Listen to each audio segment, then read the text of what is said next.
What's going on, everybody? Your boy Terrell here with Around the Geek. ATG is obviously always been back, officially been back in our hearts and our souls.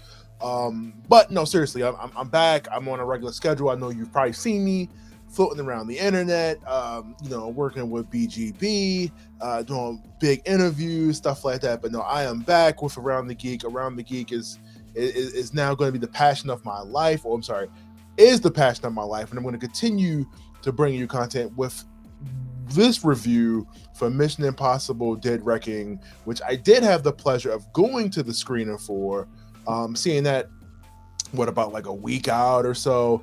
Obviously, super excited for Mission Impossible The Final Reckoning after getting the opportunity to see the screener from the last movie.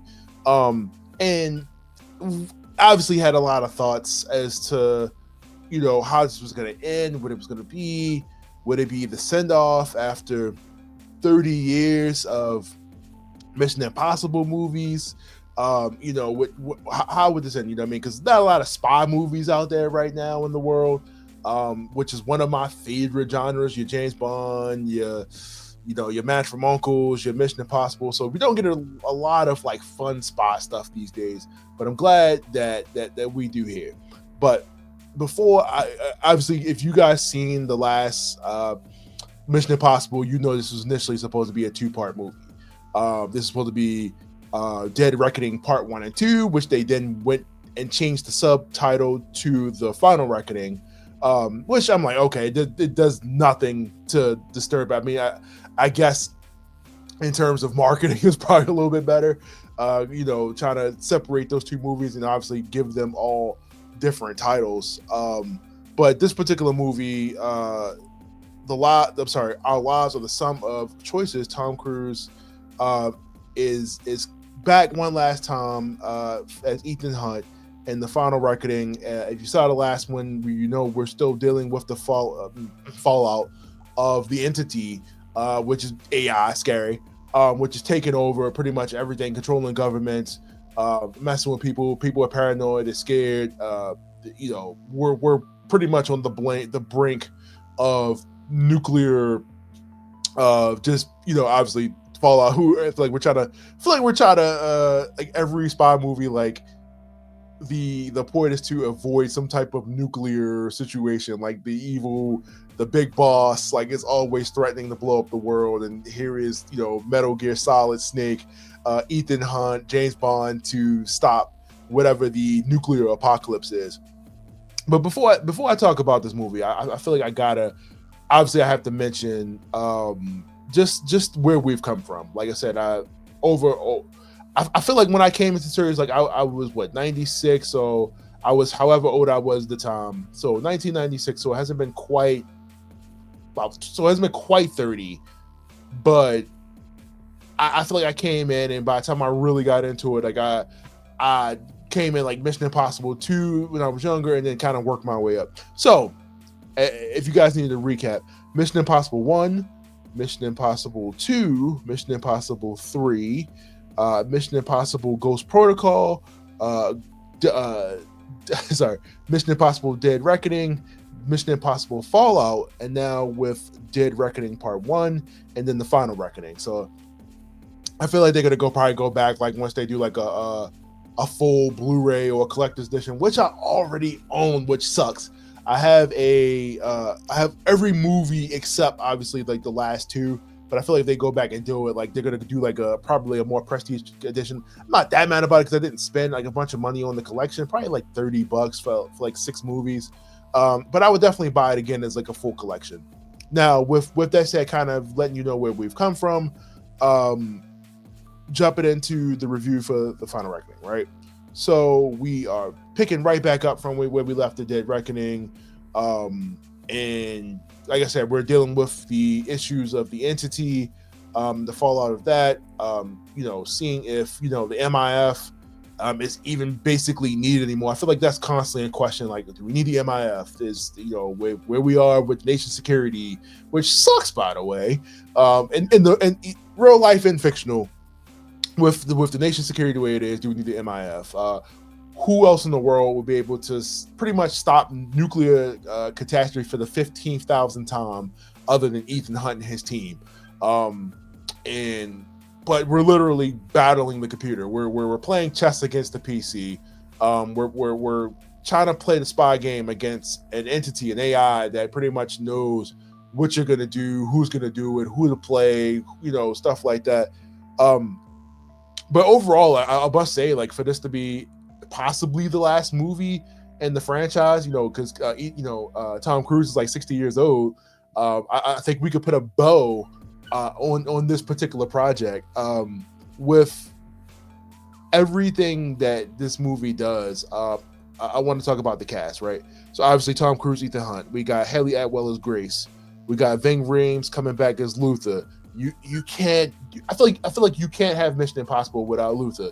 You can't. You got to have Ving Rhames. Like, he is like mostly associated, obviously, for Baby Boy, but for Mission Impossible. And I'm glad they were able to get as much as they could into this movie, especially bringing back a lot of these original players, mainly Ethan and Ving Rhames, who were like the only. I'm sorry, Tom Cruise and Ving Rhames, who were like the only two original players of the entire series since '96.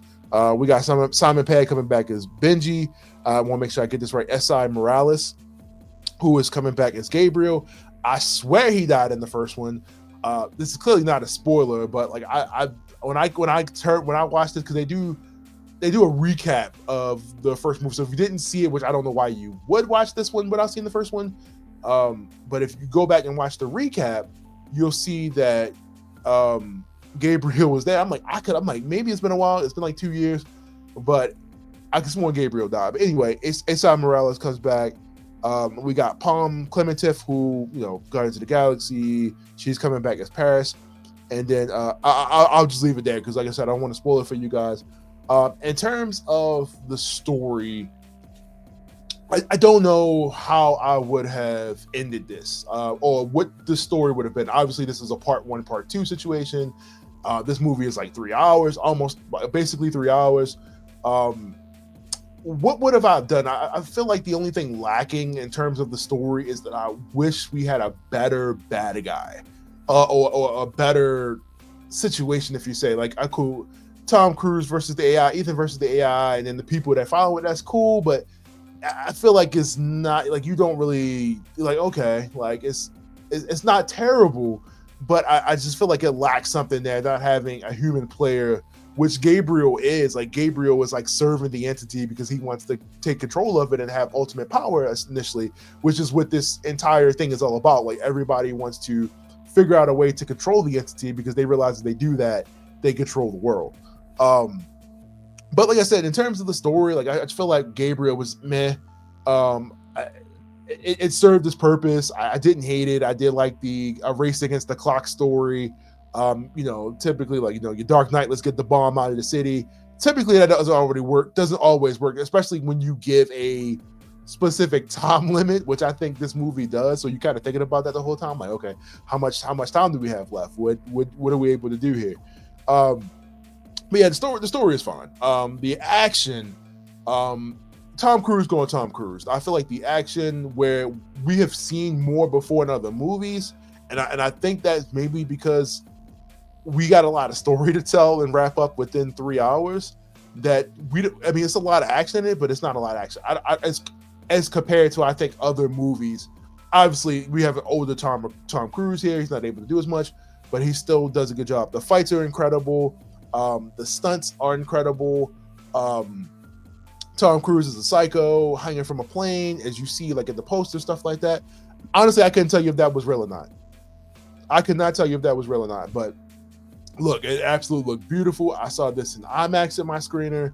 This was probably the only way that I would have ended this, by doing it. Like, I mean, look, I was not mad. Like, the picture was there, the sound was amazing.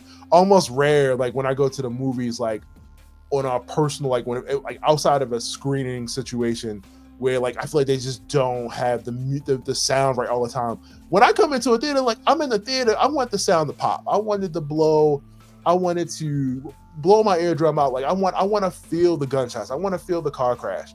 That's what a part of the experience is supposed to be. And I feel like that's something that maybe they want to work on in the future. I mean, that's clearly a different conversation, but I feel like like the visuals and the audio of how your theater is presented definitely affects how your outcome, like how you're gonna see it. The story is the story, like I said before, but Tom Cruise absolutely killed it. 10 out of 10. Shout out to the whole production team, everybody that's under Tom Cruise, that the stuntmen, everybody. They did an incredible job with this movie. It looks good, it sounds good, especially being able to see us at the highest possible production level. We've seen how much work that Tom Cruise puts into his movies, and this is nothing short of amazing here in terms of like the action, production, stuff like that. This is chef's kiss, absolute chef's kiss.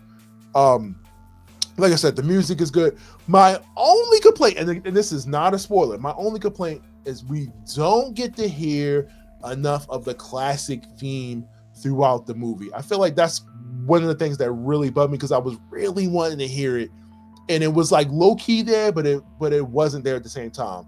And I'm curious as to why that choice was made, to not, like, I guess I'm guessing to where the state of the movie is, kind of the everything that's going on, like everybody's scared.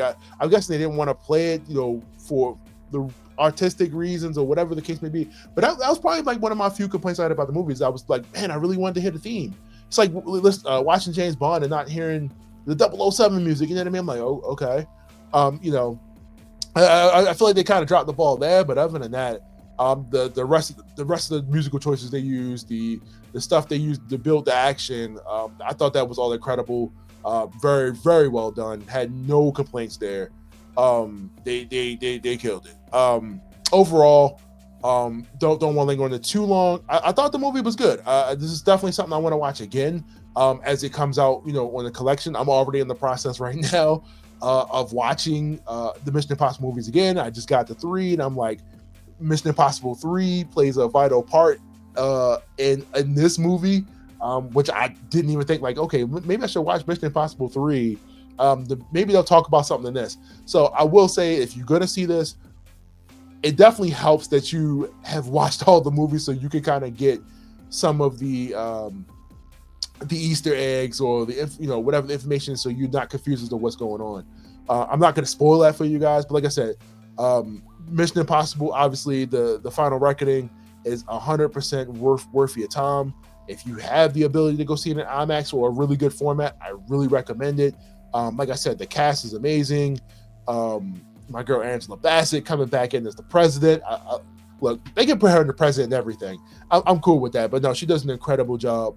But like I said, if this is the end to one of my favorite franchises, I do think this is an appropriate and at least under the guise of Tom Cruise. I'm not saying that to say like somebody else is picking up the role, but I'm saying if later down the line somebody does Mission Impossible again, this will be a good run for Cruise, man. At almost 30 years, money, time, blood, sweat, everything put into this, 100% worth it, man. I think everybody that I've talked to said they really liked this movie, and obviously I did too. Like I said, my only 2 critiques about the whole thing, and I don't really think it's a negative, is the bad guy could have really the entity, the bad guy. I feel like they could have did more with that. That could have been better, but it is what it is.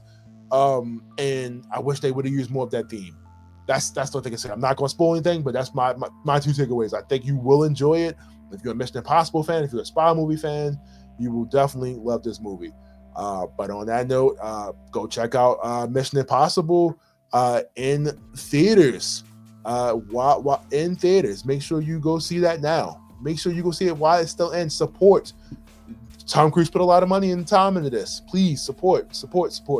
Go to the theater. Buy popcorn. But anyway, let me know what you thought about the movie below if you had a chance to see it.